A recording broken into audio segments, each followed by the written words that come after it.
It's Sunday morning, and every decent man and woman is listening to Test Miles with Nick Miles on FM News 101 KXL. Buckle in.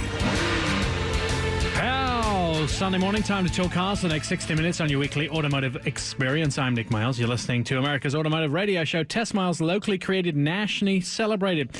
This morning's team includes Misfits, Rapscallions, and Ne'er-Do-Wells. On the show today, Project Tyrant. That's our project. We'll be seeing the Portland International Auto Show. Brian Socha going to be in studio telling us how the project is proceeding. We'll talk Chevy Camaro. Also, the LA Auto Show coming up. There are 53 debuts this year. We're going to find out what everybody's favorites is. We'll have some of the pinnacles of the automotive community in. But first, I want to help America a little bit out here. I noticed in the news break there that Anna, our beautiful newscaster in the next room, Anna, who was the newscast sponsored by? Monty Shelton, right? Yes, that's correct. So how do we say it? Monty Shelton what? Jaguar? It's Jaguar. Jaguar. Jaguar. Jaguar. Jaguar. You got it. It's just for America. I hear Americans all the time saying Jaguar. And it sounds very sexy, but it's Jaguar. They should probably let the voiceover artists know that they do the commercials, too. Yeah, I know. They're terrible. Jaguar. When you go to England, you say, I'd like to rent a Jaguar. And they'll go, what? What? I don't know. A Jaguar? No, it's a Jaguar. There you go. All right, just a little correction. So first we're going to talk about our Project Tyrant. If you don't know about this, we're taking a 1999 Chevy Suburban and making it into the ultimate Baja off-road vehicle. Now, the name comes from Tyrannosaurus Rex, which is the most powerful and the meanest animal ever to walk the face of the earth. Now, for this project, we have 4 key points. Number 1, it must be drivable in everyday means. That's being easy to operate on freeway speeds. 2, it must be economical to drive, so not like a mile a gallon in gas, which means, a little bit of attention paid to not putting the biggest engine that would possibly fit in the space, which would be fun, but it wouldn't be practical. It also has to be for number 3, it has to be able to do the Baja 1000. So if we were to want to do the Baja 1000, we could. So it has to have a lift kit on it and some big wheels and tires and that sort of thing. And number 4, we have to be able to live in it for a week, which means we can take enough food and water for 7 days. Now, here to talk about the project is our man who's supplying all the engineering and in charge of the project, Brian Socha from Certified Automotive Repair in Salem. Brian, give us an update on Project Tyrant. Sorry, where are we with the Project Tyrant? Well, currently, the engine's done, so we put a remanufactured engine in it. We're still in the process of finishing the lift kit. It's a 6-inch lift. We're waiting on the exhaust to show up. So, now, how tough was the engine to put in? How many hours of work was that? I want to say about 15 hours. Really? Yeah. And does it run like a dream now when you start it up? Runs like a top. What was wrong with the old engine? Blown head gaskets, and it just had a ton of miles on it. 200-something thousand Yeah, over miles? 200,000 miles. Yeah. That was just time for a new one. Now, Chevy engines, this is a 5.7 liter, right? Yep. How long do they last usually? How many miles can you get out of them? I think the old one had pretty good... Pretty good life, so it didn't come out early. It was just ready. I think it was just tired. Too many birthdays. Yep. And then the lift kit, and we've also we're going to put an exhaust kit on it as well. Yep. About 2.5-inch Borla exhaust. And so that's where the economy will hopefully come in. And then we'll do something with the intake. So we'll get, even though we're putting big wheels and tires on it, I think we'll get a pretty good gas mileage with it. All right. Economy and a beautiful sound. That's right. How's it going to sound? It's going to purr like a kitten. Nice and rich when you put your foot down. Yep. Lots of choking and spluttering. Oh, yeah. So that with those are done. Now we've also got the wheels and tires coming as well. You were at SEMA recently down in Las Vegas, and you met up with a couple of guys, and you managed to secure some pretty good wheels. Yes, we did. Except I can't remember the name of the brand. They represent several brands. Right. So. We'll give everybody the detail, but tell us about the wheel that you picked. It's an 18x9 wheel, so we'll be able to run a 35-inch tire on it. And it's a matte black with kind of has the false look on the perimeter of the wheel that like a bead lock. Right. So it'll actually look really cool. We're really excited about it. So. And you had a lot of wheels to choose from, right? Oh yeah, no, it was one of the bigger booths in the wheel section of the show. And so you think that color would be much better with the wrap that we're going to be talking about, because I know that when we're talking about the wrap, they were talking about scales, and they were really going off about what we were going to do to replicate the Tyrannosaurus. Right, so, right. And we want to make it scales on the inside and out, but at the same time, I'm not sure. We're talking about red, but I'm not sure. Whether red is the perfect color to have. To be honest with you, no, it might be a little too bright and a little too in your face. So. Yep. So we'll have many more details. Of course, you'll be able to see this at the Portland International Auto Show come January. What's left to do for you guys? You're halfway through the lift, right? Or you haven't? You're about to start the lift. No, the lift is almost done. So after it's done, then all we got left is the exhaust system, which we're waiting for it to show up, and then after that, it'll be shipped off to the next.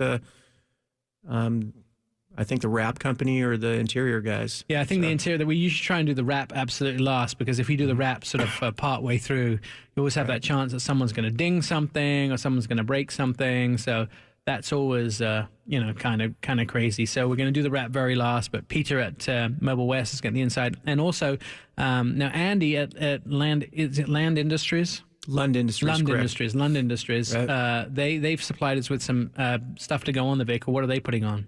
Well, we've already actually put on the what do you call them? Steps. Yeah, the steps. Right. And so side rails. Is it side rails or steps? No, they're just steps. It's a tubular black step, and we've installed those already. But he's also shipped out wheel flares, which we can't really install until the wrap's on. So that'll be something after the fact, and then also a bug shield. Okay, so some really cool little bits and pieces. And then I think the front end is then going to get them to go to Vancouver to have that rebuilt. We'll probably put a custom grill and custom lights on, winch and bumper and those sort of things. So it's going to be pretty rad. We still haven't worked out exactly how we're going to live in this for 7 days, whether we're going to put a tent on the roof or just put sleeping bags in the back, but water canisters, all those sort of things. We still got all that to come. We've got to try and work out what we're going to do with that. All right, so you're anticipating and being finished in the next... I think the next week and possibly 2 weeks, it'll be done. Can you take some photographs and send them to us so we can put them on the Facebook page? Absolutely, yeah. All right. If you want some fabulous stuff done to your car or just want maintenance taken care of on your vehicle, I know there's always an open bay for listeners of Test Miles down at Certified Automotive Repair. If you want to head down there, just tell Brian I said that there was an open bay for you, and they'll move a car out and make sure they can get you in and get whatever you need done. Brian, how do people get in touch with you? Well, our phone number is 503-399-2149. Our email, our website's www.carsalem.com. We are found at 2880 22nd Street Southeast in Salem. All right, if you're in the Salem area and you need work done on your car, just tell Brian I said it was okay, and they'll find a bay for you. And their prices are very reasonable, and they can do everything from just changing your oil to making you your very own Project Tyrant. So whatever you want done. Brian, thanks for coming in this morning. When we come back on Test Miles, we're going to talk about the new Chevy Camaro. A lot of journalists driving it across the country. I know we have 3 guys in later on the show that have all, or at least 2 of them have done this, and we'll find out how it's new and is it going to compete against the other cars in its class, the Mustang and the Challenger. All that and more coming on Test Miles. This is FM News 101 KXL. I'm Nick Miles.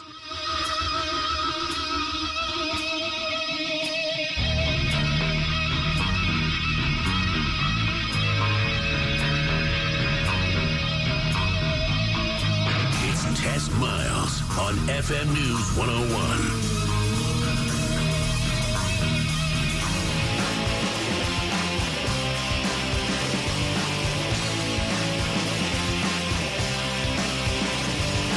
Test Miles, like NASCAR, but with one right turn. TestMiles.com.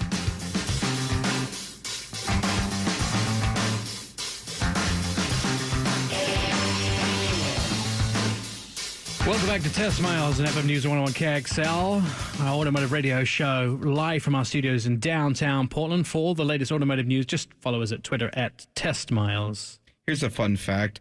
The Chevy Camaro, before it got its name badge, in development was actually called the Panther. I don't know. I think I like the Camaro better. I heard Love that the before, Camaro. but thank God it stuck with Camaro. Thank God.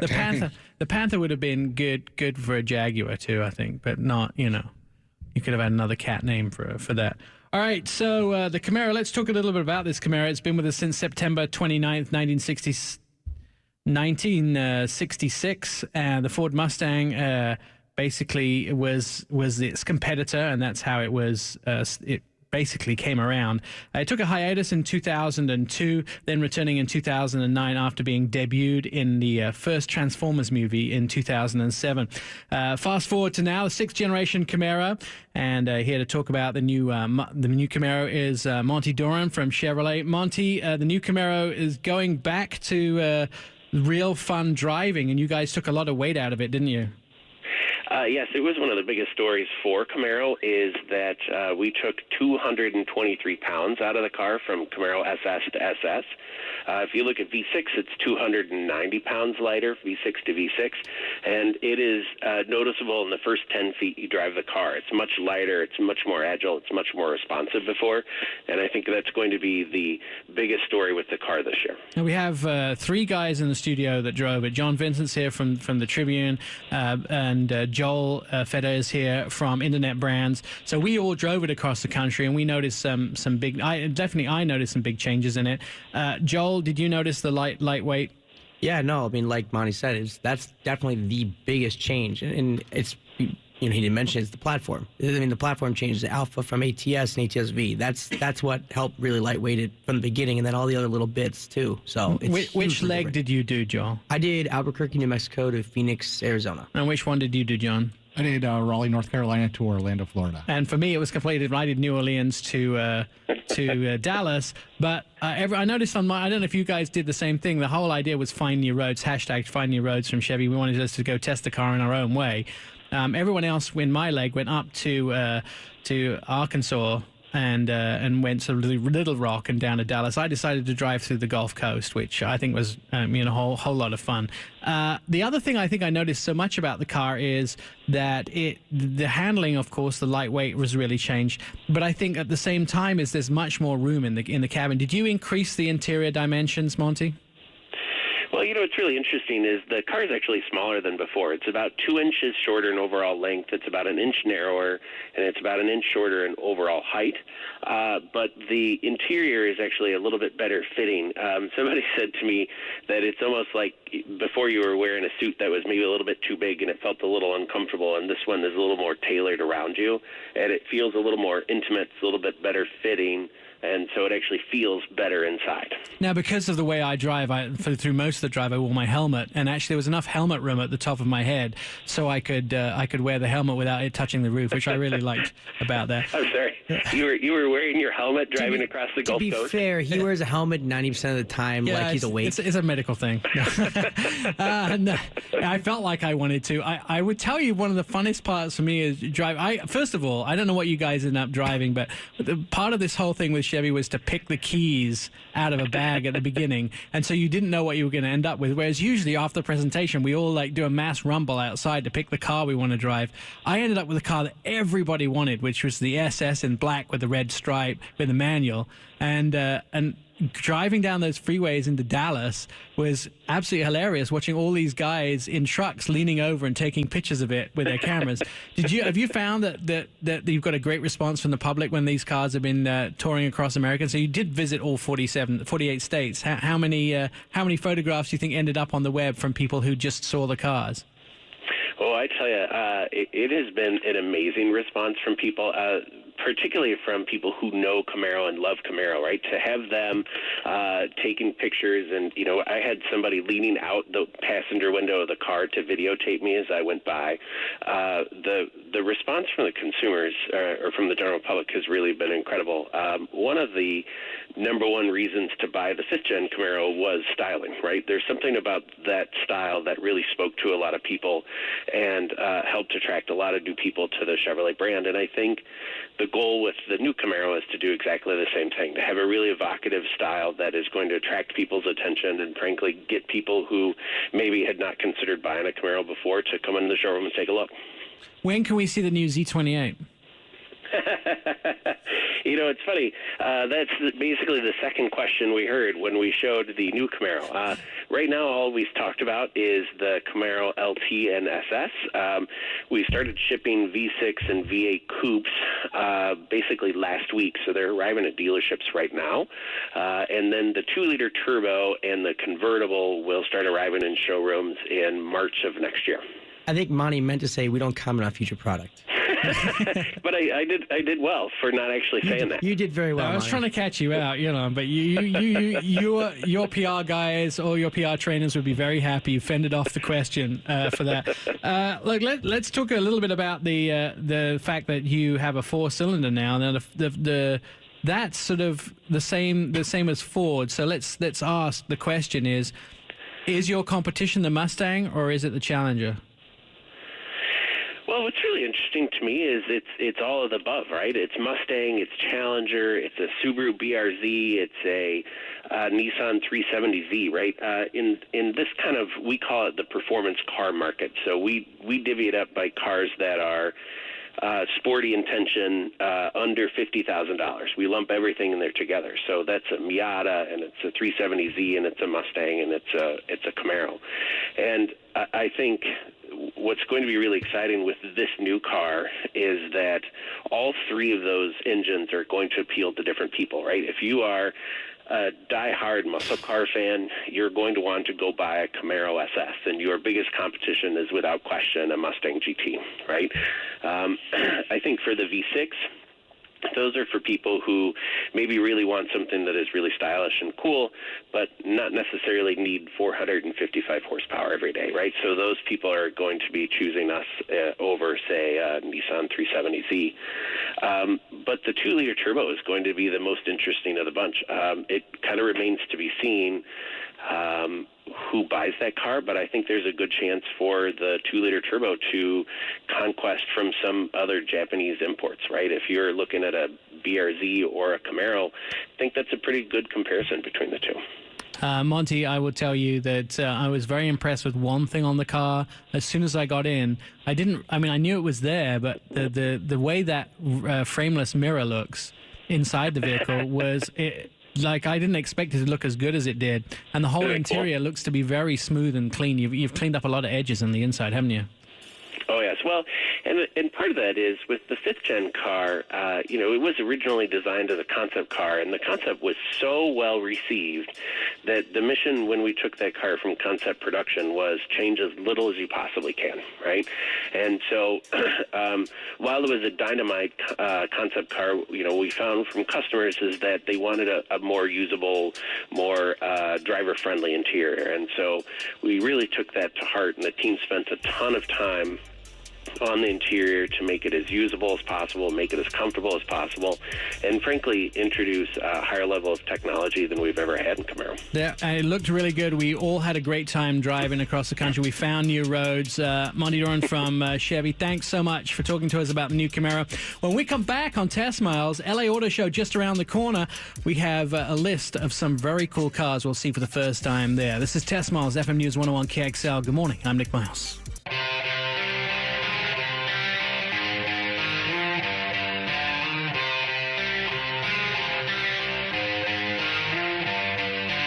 Throw it in neutral and coast in with testmiles.com.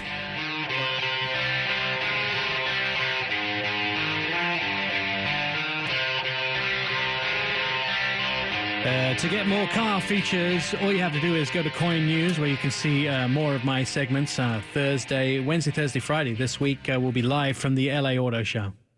There's more cars in LA than there is people. I absolutely believe that. I've driven on the freeways in LA. It seems like it's more like crawling on the freeway. Yeah, all right, driven is probably a little bit... You could drive on the freeway at like 2 in the morning. Yeah, just about. The LA Auto Show began in 1907 with 99 vehicles on display at a skating rink, and the auto industry grew up from there. It has changed. It went through a fire in the 20s. It has lots of different things from a street corner all the way into the big buildings there is in now, where you can go to the Los Angeles Convention Center. This year, it has changed significantly again. 27 world debuts, 23 American debuts, and 3 show debuts. Joining us in the studio to talk about some of the cars that we'll be seeing unveiled on Wednesday and Thursday next week. Bengt Halverson from Internet Brands, also Joel Feder from Internet Brands, and John Vincent from the Portland Tribune. Gentlemen, let's talk about what's exciting you at the LA Auto Show. Well, I know that Joel's going to be lined up right in front for the Mirage debut. Mitsubishi Mirage. Look, everybody knocks Mitsubishi, but I will tell you, they knew exactly what they were doing with that Mirage. They said they only had to sell 7,500 to actually break even. They sold 16,000 the first year, and they outsold Volvo last year by 21,000 vehicles. So they can't be having too much of a hard time. Now, you may not like the car, but it's definitely hitting some Americans exactly where they want to buy it. So a new Mirage is one of the cars. Anybody excited about that? Hands up. All right. What else are you excited about? I'm honestly excited about seeing the Alfa Romeo Giulia. I know it's been revealed. I know we've seen it. And I know some people have actually sat in it. But to see it myself in the metal, it's a car that excites me a lot since BMW doesn't remember more than their marketing tagline lately. I will tell you the 2 things about the Alfa Romeo Giulia that I was impressed at. One is when they started that thing up, it sounded absolutely amazing. And number 2 is if you take the front and back away, if you just put a sheet over the front and the rear, looks just like a 3 Series.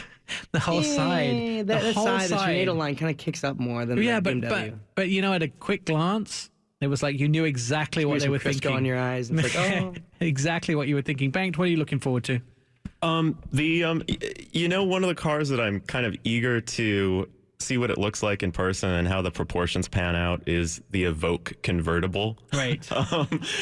We have sort of bad memories of the Murano cross convertible from a few years ago. I think about that all the time. Is the Murano was such a horrible failure. Why would they do it again? Automakers continue to tell us that this idea of a convertible that can also get through snow is actually a credible idea and that people would buy this concept. The catch is, though, how do you come up with a design that looks beautiful and pulls this off? Because there are things like the Jeep Renegade, where you can have the top down. That's very cool.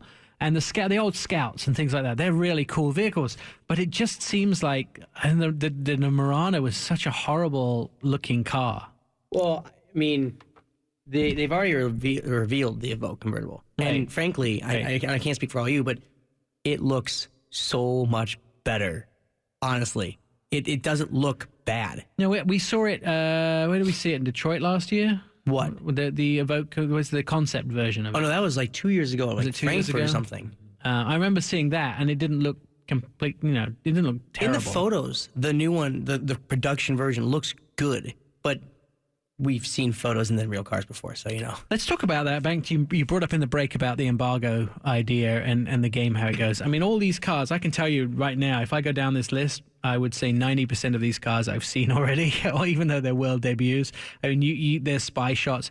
Zhenya and I were looking at the new SL, the Mercedes-Benz SL. There's pictures online of it already. Mm-hmm. However, there's a lot of different pictures, and some look very different than others, so it's really quite hard to tell which is the actual car and which is maybe you're looking at the AMG trim version or perhaps the real AMG version. You're never quite sure when you look at it which is which. That's right, and it's gone from a few years ago. A lot of the websites really started getting an advantage in that they started buying spy photographer pictures sort of in bulk and publishing pictures of certain cars that were on the way to auto shows well ahead of when official pictures were teased even.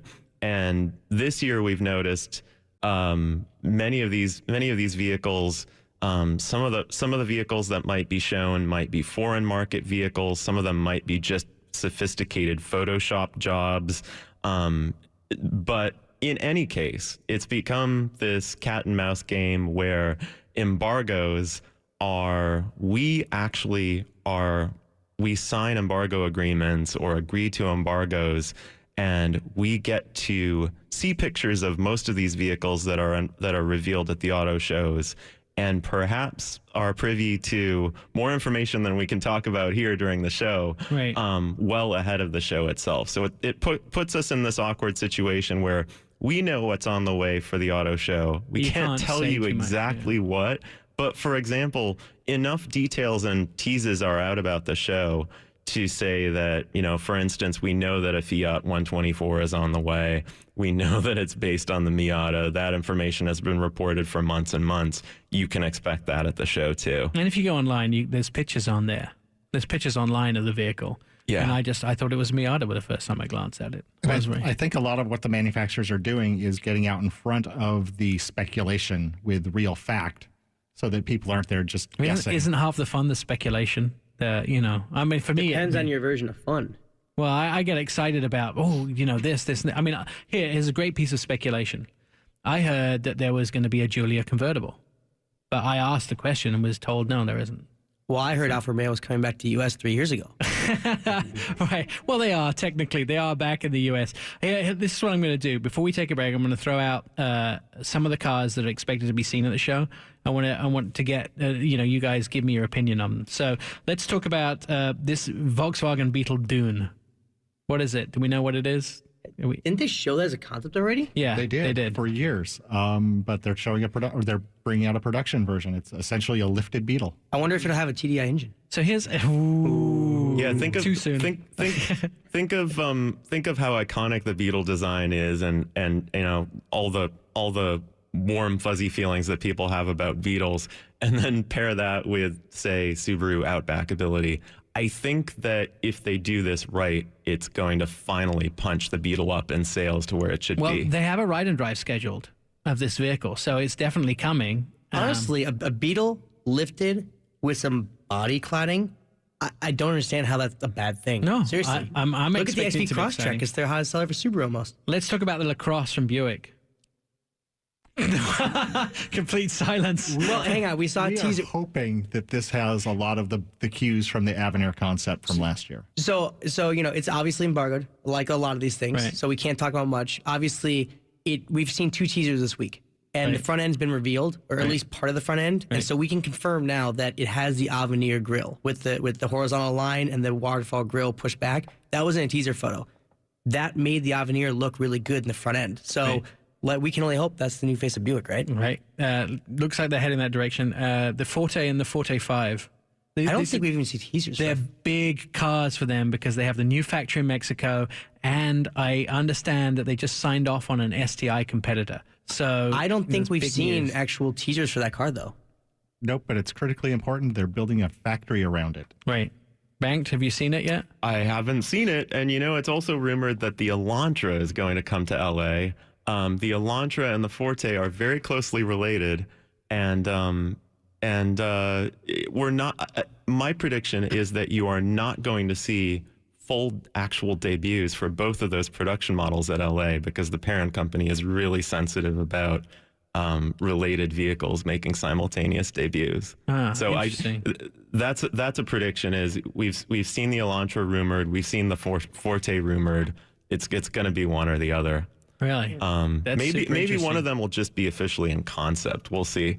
But there are a few other sort of not exciting but higher volume vehicles that are going to debut Let's at save LA. that. Let's save that. We're going to take a quick break. Let's take a quick commercial break, and then we'll come back and we'll talk about some more of the cars you're excited about, and maybe I want to find out what car you're least excited about too. It might be less than the Mirage. Who knows? There might be other vehicles. It's Test Miles and FM News 101 KXL. I'm Nick Miles. Coming back, we have our guests in the studio, John Vincent, Joel Feder, and Bengt Halverson. We're talking about the LA Auto Show, which starts next week in Los Angeles. This is Test Miles. I'm Nick Miles.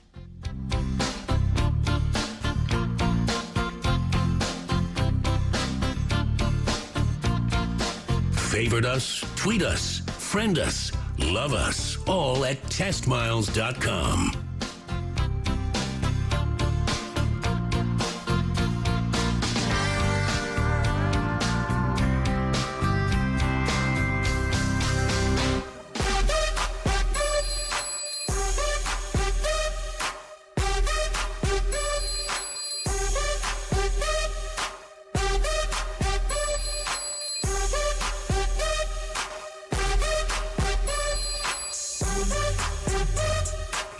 Test Miles on FM News 101.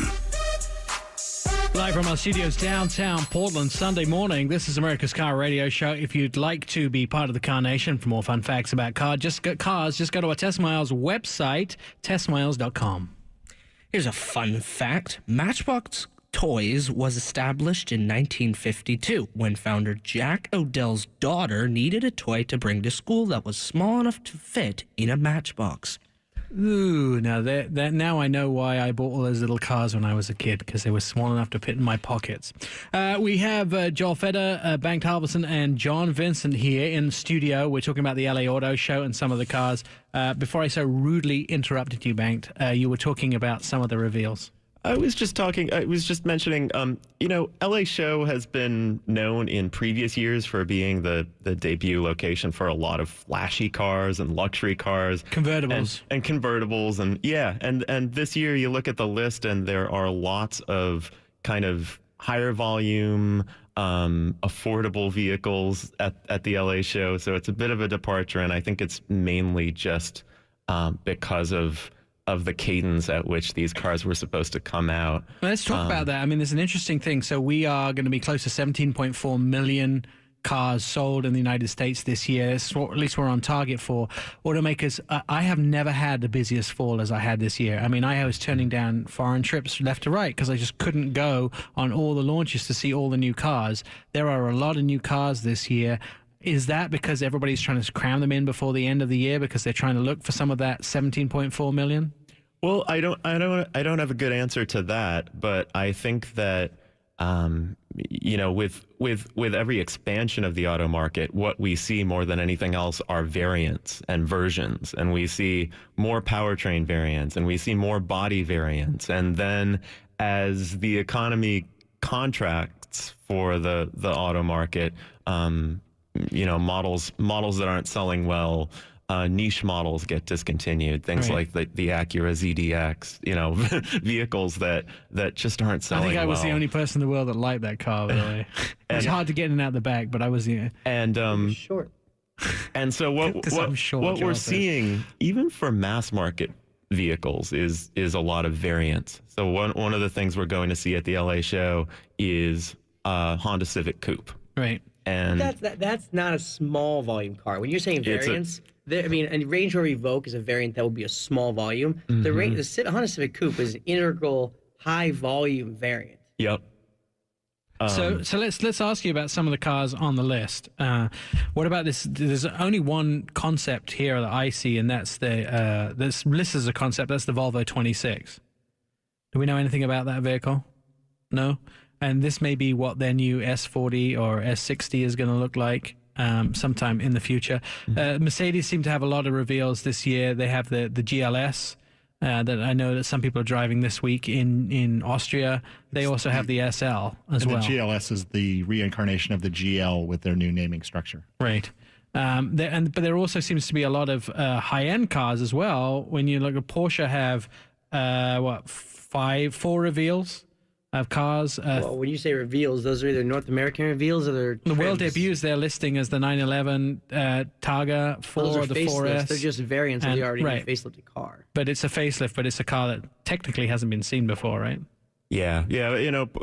Porsche in particular, they have a very measured cadence to how their models come out. The Targa comes out the 3rd or 4th year in a product cycle, right. and the Carrera at a different point, and so that's really no surprise. One of the models, the QX30, we've seen it in concept form several different times this is from before. Infiniti, right? From Infiniti, and we're finally going to see it in production form at the LA Show. And it is essentially, you may have seen the Q30 out there already. Right. That's looks SUV-ish, the Q30. So the QX30, which is the SUV version. This is essentially, think of the Outback again. This is just a higher riding, slightly tougher maybe version of the Q30.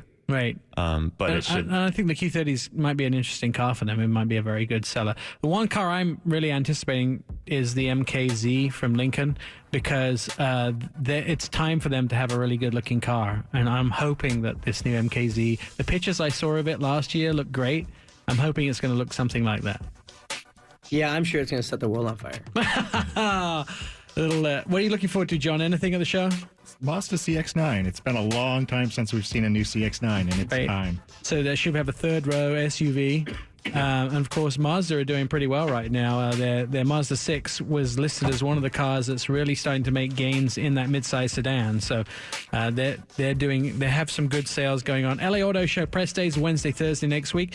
Check out Coin. You'll be able to see me on Coin showing you some of the new cars, trucks, and SUVs that have not been seen before, and some of the well-anticipated debuts. We will be back every single minute of every single day at testmiles.com. But here next Sunday morning at 10 a.m., I want to thank my guests, Monty from Chevrolet, also John Vincent, Joel Feder, and Bank Halverson, who have been in here in the studio the whole day. You can read their stuff online or in the Portland Tribune in John's case. And, of course, we will look forward to seeing you next Sunday morning. Thanks, team. I'm Nick Miles.